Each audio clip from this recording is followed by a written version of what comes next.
हे माँ लक्ष्मी, आपकी इस वीडियो को जो भी पूरा देखें उसकी सारी मनोकामनाएं पूरी कर देना, उसकी झोली खुशियों से भर देना। भक्तों, किस पाप के कारण महिला समय से पहली विधवा हो जाती है? भक्तों, भगवान विष्णु और माँ लक्ष्मी क्षीर सागर में शेषनाग की शैया पर बैठे हुए थे। तब माँ लक्ष्मी के मन में जिज्ञासा हुई और उन्होंने विष्णु से प्रश्न किया, हे प्रभु, किस कारण से एक महिला समय से पहले विधवा होती है? ऐसा वह कौन सा पाप है जो एक पतिव्रता नारी को भी विधवा बना डालता है? क्या महिला के विधवा होने के संकेत पहले से मिलते हैं? तथा महिला का वह कौन सा अंग है जिससे यह पता चलता है कि महिला विधवा होगी या नहीं? इस प्रकार से प्रश्न पूछने पर भगवान विष्णु कहते हैं, हे प्रिय, तुमने उचित ही प्रश्न किया। हे प्रिय, तुमने उचित ही प्रश्न किया है। यह सत्य है कि कुछ महिलाओं के भाग्य में जल्दी विधवा होना लिखा हुआ होता है, चाहे वह पतिव्रता ही क्यों ना हो, किंतु एक पाप के कारण महिला विधवा बनती है और महिला के शरीर का एक अंग उसके विधवा होने का संकेत भी देता है। भगवान विष्णु कहते हैं, हे देवी, तुम्हें इस परम गोपनीय सत्य को बताने से पहले मैं तुम्हें एक कथा सुनाता हूं। इस कथा में तुम्हें तुम्हारे सभी प्रश्नों के उत्तर मिल जाएंगे, इसीलिए तुम इस कथा को ध्यान से सुनना। भक्तों, भगवान विष्णु ने मां लक्ष्मी को एक अत्यंत सुंदर कथा सुनाई है। इस कथा के माध्यम से भगवान ने समस्त मानव जाति के कल्याण के लिए कई महत्वपूर्ण उपदेश दिए हैं, इसीलिए आप इस कथा को पूरा जरूर सुने। इस कथा को आधा अधूरा सुनना पाप माना जाता है। तो चलिए शुरू करते हैं। भक्तों, एक समय की बात है, मध्य देश में एक अत्यंत धनवान सेठ रहा करता था। उसका एक पुत्र और 3 पुत्रियां थी। उसकी तीनों पुत्रियों का विवाह अच्छे और धनवान घराने में हो गया था, किंतु सेठ की एक पुत्री को दुर्भाग्य का सामना करना पड़ा। उसकी एक पुत्री विवाह के कुछ ही वर्षों के बाद विधवा हो गई और अत्यंत दुख में जीवन बिताने लगी। उस विधवा महिला का नाम सावित्री था। सावित्री अत्यंत सुंदर, गुणवान और पतिव्रता नारी थी, किंतु उसके भाग्य में जो अशुभ लिखा हुआ था वही उसके साथ घटित हो गया।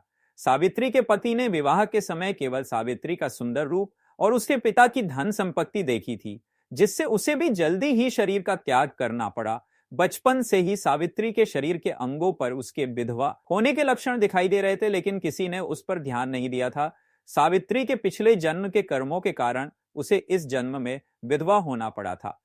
भगवान विष्णु कहते हैं, हे देवी, अब मैं तुम्हें सावित्री के पूर्व जन्म की कहानी सुनाता हूं, उसे तुम ध्यान से सुनो। सावित्री का पिछले जन्म में एक ब्राह्मण के घर पर जन्म हुआ था। उसका नाम था यत्री। वह ब्राह्मण राजा को अत्यंत प्रिय था, जिस कारण से ब्राह्मण का घर धन धान्य से भरा हुआ था। उसके पास बहुत सारी धन संपत्ति थी, जिससे ब्राह्मण बहुत ही उन्मत्त और गर्विष्ठ बन गया था। वह ब्राह्मण अपनी पुत्री गायत्री से बहुत प्रेम करता था, क्योंकि वह उसकी इकलौती पुत्री थी। गायत्री बहुत ही सुंदर थी और पिता के त्याग से वो भी बिट चुकी थी। उसके पिता को पूर्ण करते थे, उसे कभी किसी चीज की कमी नहीं पड़ने दी। गायत्री ने अपने जीवन में कभी दुख नहीं देखा था और उसे अपनी सुंदरता पर भी अत्यधिक घमंड था।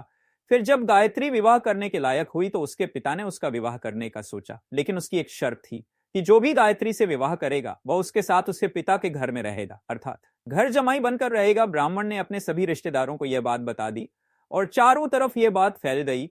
कई विद्वान और ज्ञानी पंडित गायत्री के घर पर उसे देखने के लिए आ गए, लेकिन गायत्री ने किसी को भी पसंद नहीं किया। गायत्री ने कई विद्वान ब्राह्मणों को अपमानित करके घर से बाहर निकाल दिया। फिर एक दिन एक अत्यंत सुंदर ब्राह्मण भिक्षा मांगने के लिए गायत्री के घर पर आया, जिसे देखकर गायत्री उस पर मोहित हो गई और अपने पिता से कहने लगी कि वह उसी भिखारी ब्राह्मण से विवाह करेगी। यह सुनकर गायत्री के पिता ने भी उस भिक्षुक ब्राह्मण को गायत्री से विवाह करने के लिए पूछा, तो उस भिक्षुक ब्राह्मण ने भी हाँ कर दिया और फिर गायत्री और उस ब्राह्मण का विवाह संपन्न हुआ।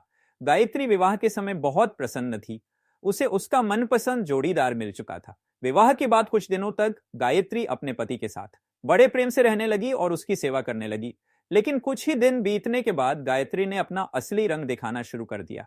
गायत्री अपने पति को नौकर की तरह समझने लगी। उसकी आज्ञा का पालन करने की जगह पर उसे ही आज्ञा देने लगी। गायत्री अपने पति को भी उसके नाम से बुलाने लगी। खुद अपने पति के पैर दबाना छोड़कर अपने पति से ही खुद के पैर दबावा लगी। गायत्री स्वेच्छाचारी थी, वह पति को बिना बताए ही घर से बाहर चली जाती, कभी पति की कोई बात नहीं मानती थी, पति से पहले ही भोजन करती थी, किसी भी धार्मिक कार्य में पति के साथ नहीं बैठती थी और अकेले ही मौज करती थी। अपनी पत्नी के ऐसे व्यवहार को देखकर गायत्री का पति बहुत दुखी रहने लगा। उसने गायत्री को बहुत समझाने की कोशिश की, लेकिन वह कभी नहीं मानी। गायत्री अपनी ही मनमानी करती रहती थी।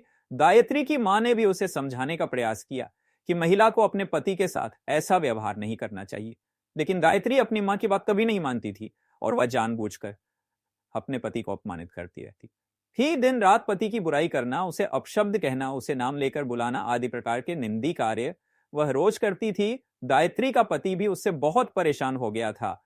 फिर एक दिन उसने बहुत विचार किया और गायत्री को छोड़कर जाने का निश्चय किया। गायत्री का पति बिना किसी को बताए ही अपने घर को छोड़कर चला गया। उसने गायत्री का त्याग कर दिया और वन में जाकर तपस्या करने करने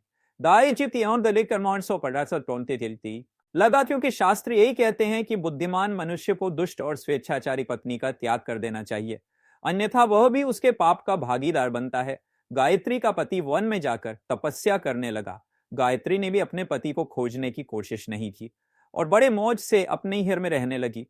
गायत्री की मां ने उसे बहुत समझाया कि वह अपने पति से विनती करके उसे वापस घर पर लेकर आए, लेकिन गायत्री कह जाने दो मां, वैसे भी मेरा भीख मांगा पति किसी काम का नहीं है। उससे विवाह करके मैंने उस पर उपकार ही किया था, लेकिन वह मूर्ख मुझे ही छोड़कर चला गया है।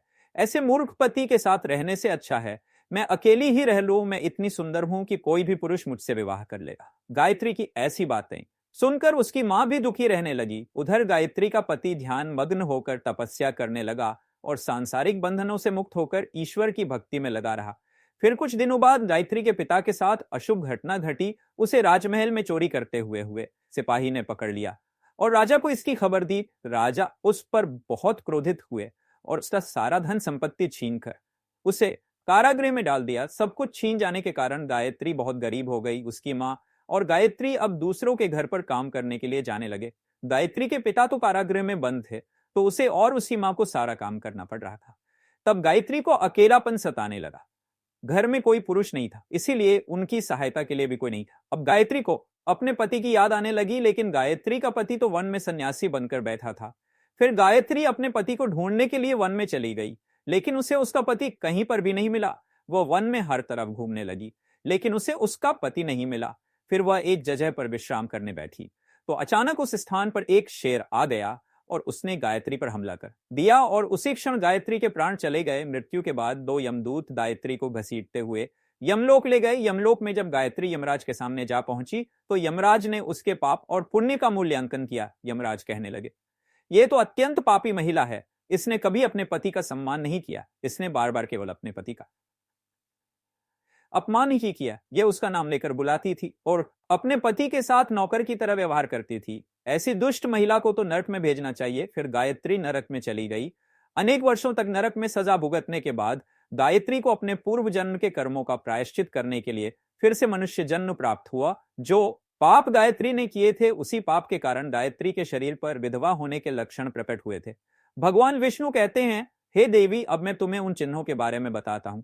जिस महिला के अंग पर ऐसे चिन्ह प्रकट होते हैं, वह महिला समय से पहले विधवा होती है। भगवान विष्णु कहते हैं, हे देवी मध्यमाया, तो दीर्घा या भार्या निर्वनिर्द अनामिका हर सवा भवेदी शुभा नारी प्रथुपासनी सुदुर्भगा। इस श्लोक में भगवान विष्णु ने विधवा स्त्री के लक्षण बताए हैं। यदि किसी महिला के पैर पसीने से रहित हो, उस पर नसें दिखाई ना देती हो, उसके पैर चिकने तथा कोमल हो, तो वह महिला सुख भोगने वाली तथा ऐश्वर्यशाली नहीं होती। यदि महिला के पैर का अंगूठा घोर मांसल हो, तो वह महिला पतिव्रता एवं ऐश्वर्यशालिनी होती है। यदि महिला के पैर के अंगूठे पर नसें दिखाई देती हो, तो वह दुर्भाग्य से युक्त व्यभिचारिणी होती है। बहुत छोटे अंगूठे वाली महिला क्लश करने वाली और दुख भोगने वाली होती है। अंगूठा यदि छपता हो, तो वह महिला गर्भधारण क्षमता में दुर्बल होती है। यदि किसी महिला के पैर की तर्जनी उंगली अंगूठे से भी बड़ी हो, तो वह स्वच्छंद कामचार अर्थात अनेक पुरुषों से संबंध बनाने वाली होती है। यदि किसी महिला के पैर की उंगलियां परस्पर मिली हुई हो, एक दूसरे के नजदीक हो, उंगलियां गोल एवं सीधी हो और नाखून पतले एवं छोटे हो, तो वह ऐश्वर्यशालिनी होती है और ससुराल में सुख भोग है। अब मैं विधवा महिला के पैर के लक्षण बताता हूं। यदि किसी महिला के पैर का अंगूठा बहुत बड़ा हो और आगे से गोल हो, उसके नाखून टेढ़े मेढ़े हो, गनूठे पर नसें दिखाई देती हो।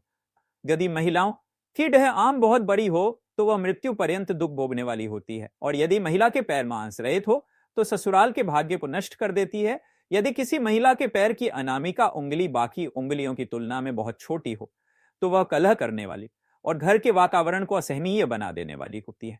यदि किसी महिला के पैर की मध्यमा उंगली अर्थात बीच की उंगली ज्यादा लंबी हो, तो वह विवाह के लिए अयोग्य होती है। जो महिला चलते समय पैर पटक हुए चलती हो और धमधम आवाज करती हो, तो वह अपने पति का विनाश करने वाली होती है। भगवान विष्णु कहते हैं, हे देवी, इन्हीं लक्षणों के कारण सावित्री समय से पहला विधवा हुई थी। पिछले जन्म के कर्मों के कारण ही महिला के विधवा होने के योग्य बनते हैं।